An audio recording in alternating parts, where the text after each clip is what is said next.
What's going on, team? Proof here, and this video is going to be going over the changes to the VP and the rank system that Bushiroad slash the CARDFIGHT Vanguard Zero team put out a few days ago. And people were asking me about my opinions on it, and I put out like a little jokey meme on Twitter about it.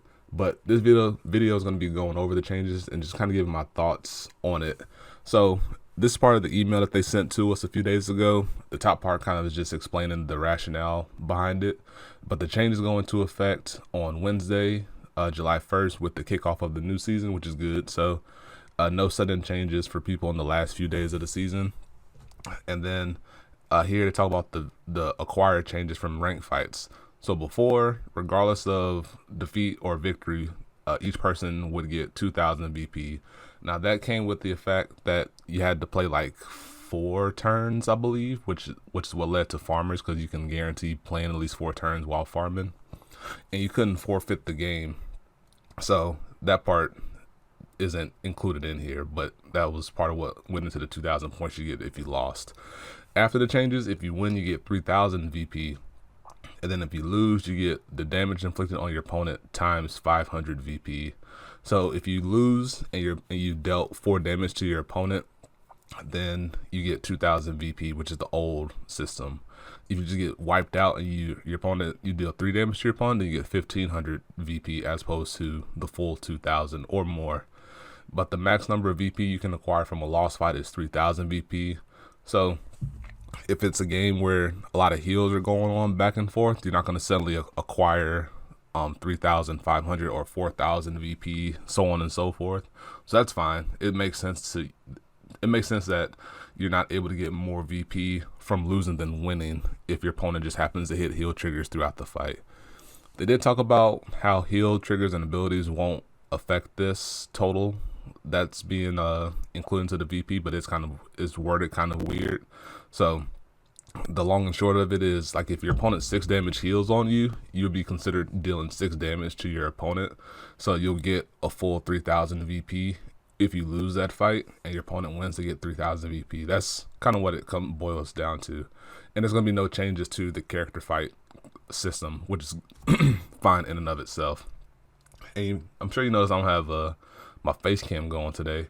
I just woke up, and I don't want to subject people to sleepy face proof, and my voice, you can tell my voice kind of groggy and stuff like that. So I hope you enjoyed the dulcet tones of my voice this morning. And then changes to the rank system.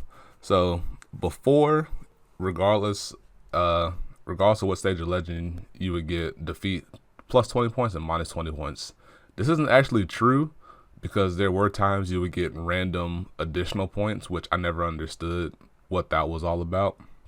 Because sometimes I would get like 28 points or 26 points and stuff like that, and I never understood that, because there would be times I'd be sitting at like 2 points away from a rank up as opposed to just having a flat 20 throughout. So I don't know if after the change there's going to be those phantom points coming in like before, but allegedly they say after the change, Legend 0 through 9, you get 20 points for winning, and you lose 20 points for defeat. And then so on and so forth. You can kind of read that on your own. It says you can earn even more rank points than before when winning a fight before reaching rank 20. And then adjustments have not been made to the rank points acquired from ranks lower than Legend. Adjustments have not been made to rank points acquired for ranks lower than Legend. So if you're not in Legend, so if you're in like C2 or something, it's going to be the same system as before. So I guess it's just to discourage VP farming in Legend in and of itself. And then you will receive more or less points when winning or losing a fight against an opponent of a higher rank than yourself. This mechanism remains the same. So that's what they were talking. That's what I was talking about before with the phantom points. So that part hasn't changed, but it is nice to see that you'll get more points on average in the lower Legend ranks, and then as you get to Legend 20, it goes back to the old system. So you can level up faster to get to some of the rank awards, but then after 20, from 20 to 30, and then 30 to 50 for the other 2 prize cards, you have to go to the old system. And then this goes over the VP reward. So this is the system everybody knows and loves. Like, you got 10 gotcha tickets after 1.2 million VP, and then after every 100,000 after that, you got an additional ticket. And this was really what encouraged VP farming for the last few seasons, the last few months, because you could just grind to 5, 6, 7 million VP in a season if you kept your macro going and you were nursing it all night. Then suddenly you get an additional like 80 tickets or something like that, which is insane. And that's a lot of, and it encourages free to play people to do that, which is good because the model to encourage free to play is always really good.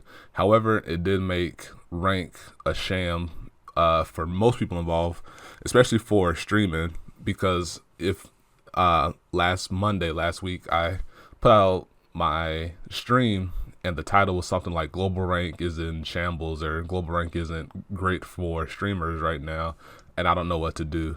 And I put that out because due to this system, a lot of, like, let's say 8 times out of 10, you would run into a farmer, somebody not there over somebody that was actually playing the game, which from the streamer side, with my goal to be to entertain people and use decks and interact with chat and kind of just jam games throughout while interacting with people, it made it harder to do that because it's not entertaining to watch me bang my head against the wall against people that aren't really there. So this system encouraged that, and there was the positive and negatives of that, as I just talked about. But after the changes, you max out at 2 million VP for prizes, and then after that 2 million VP, you really don't get anything else for farming, which is what discourages farming in and of itself. Like, you can still farm for the points, because you can try to get clan rank points, but the big reason to farm was for this additional ticket you got for the 100,000 VP you got after 1.2 million. But now that you cap at 2,000 or 2 million for tickets, it definitely discourages farming. And if you counted it up, you get max 26 tickets per season now, as long as you hit this 2 million gap. So it is a little bit more difficult to hit the 2 million threshold because the farming isn't there. How do I want to say this? Now that you don't get as many VP points for a loss, it's going to discourage farming by and large. But overall, that doesn't mean farming's going to go away, is what I want to get across. Because 50-50, you go first or second in any given fight. And of that, your opponent, if they're a farmer, has a chance to check a trigger on their first check if they go second, which means that they can deal you a damage before you're able to put any intercepts onto the board, which means they get a free 500 VP just for that happening, which means that they're not going to stop farming if they're away from the computer, because a free 500 VP over the course of, or let's say in 30 games, they can deal 10 damage to somebody because of the system and because of trigger luck. That means they got an additional 5,000 VP that they didn't have otherwise. And because of that, that means that they have to work 5,000 points less when they come back and actually play than they would have before. So while farming is discouraged because of the system, farming isn't going to go away. And I just want people to be ready for that. And I'm sure there's going to be people that are not going to be happy when they run into a farmer after July 1st because of this, because they thought it was going to go away after the changes. But I don't see it going anywhere. And I just want to get this out there now. I do foresee the chance that macros are going to evolve to the point to where they're going to include writing and calling and attacking your opponent with intercepts just to be able to push in that damage. People are smart, and people are going to devise the timing that it requires to do all the swipes necessary to attack your opponent's rear guards and do the calling and the riding and stuff like that. So once that happens, and I'm not gonna say it's gonna happen the 1st of July, but it could happen soon thereafter, then that becomes widely available, and then we're gonna become into the next wave of VP farming. So be on the lookout for that, definitely. But that's really all the changes there. Let's see. VP awards attainable after 500,000 VP has been updated. Okay, so you can check out all the changes there, but I kind of wanted just to highlight the big things and kind of just give my thoughts on it. I do think the changes are very good. I am in favor of it, as long as it means that as opposed to 8 out of 10 times I run into a farmer while streaming ranked, it might be maybe 2 or 3 times as that. So it kind of gets us closer to where JP is, which is really good. But all in all, I think there are overall good changes to Vanguard Zero, and I look forward to playing ranked after July. So that'll do it for me. Hope you enjoyed, and I'll catch you next time. Peace. Be easy.